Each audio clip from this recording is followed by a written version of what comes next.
is Kcal News Mornings. Good morning. Today is Friday, July 14th. I'm Rudabeh Shabazi. And I'm Marcy Gonzalez. Thanks so much for waking up with us here on Kcal News and streaming on CBS News Los Angeles. Here are the stories we're tracking. Yeah, I know. So now the peak heat is arriving today, but it's not going to be the hottest days just yet. It's only going to get hotter. Both of you guys have those big eyes looking at me like, oh my goodness.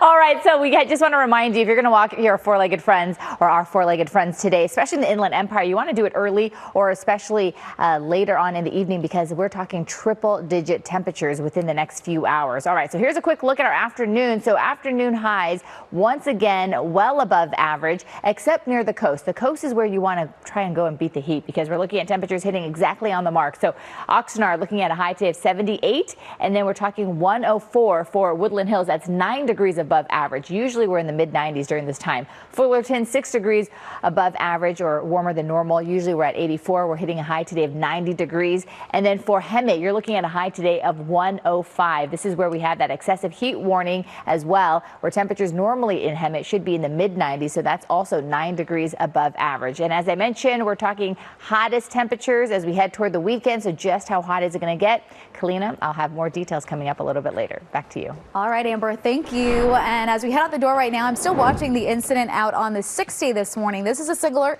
It's been here for a while.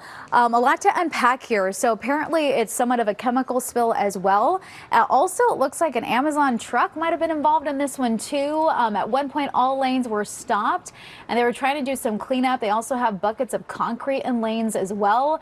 So a lot going on right in this area. They're trying to get it cleared up as soon as they possibly can, but it seems to be causing quite a headache on the eastbound side and also now on the westbound side as drivers are hitting the road, and we usually see traffic building on the westbound side. So you will want to take the 10 or the 210 to get around all of the delays right now on the 60. So keep that in mind. 91 also had some road work earlier, so you're slowing down into and out of Riverside. And leaving you with a look at LA as a whole, some traffic building on the 110, the 105, and the 5 already. Marcy, back to you.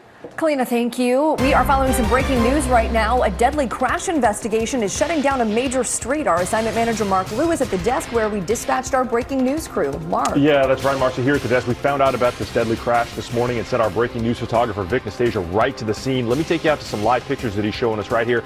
This is La Brea Avenue in Inglewood this morning, closed in both directions right at Centinela, because of the crash that you see right there in the middle of your screen. Inglewood PD were called to this scene this morning just before 2:30 a.m. for the report of this single vehicle accident. This black sedan was apparently heading north on La Brea, hit a fire hydrant causing a small geyser, and then hit this tree and came to a stop here. Now, one person was reportedly trapped inside that car at the time that police and fire had arrived. Unfortunately, that person died at the scene. Now, La Brea is closed in a pretty wide area for a single vehicle crash here. When we called Inglewood PD and asked about this, they wouldn't say this was a crime scene yet, but witnesses described this vehicle as speeding before this crash.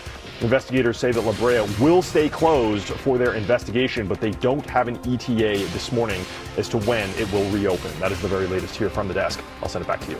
Kcal News on Kcal and CBS Los Angeles. More local news. We are so excited, we just can't hide it. CBS mornings are, well, everything your morning should be. Let's do it! Let's go! CBS mornings, starting at 7.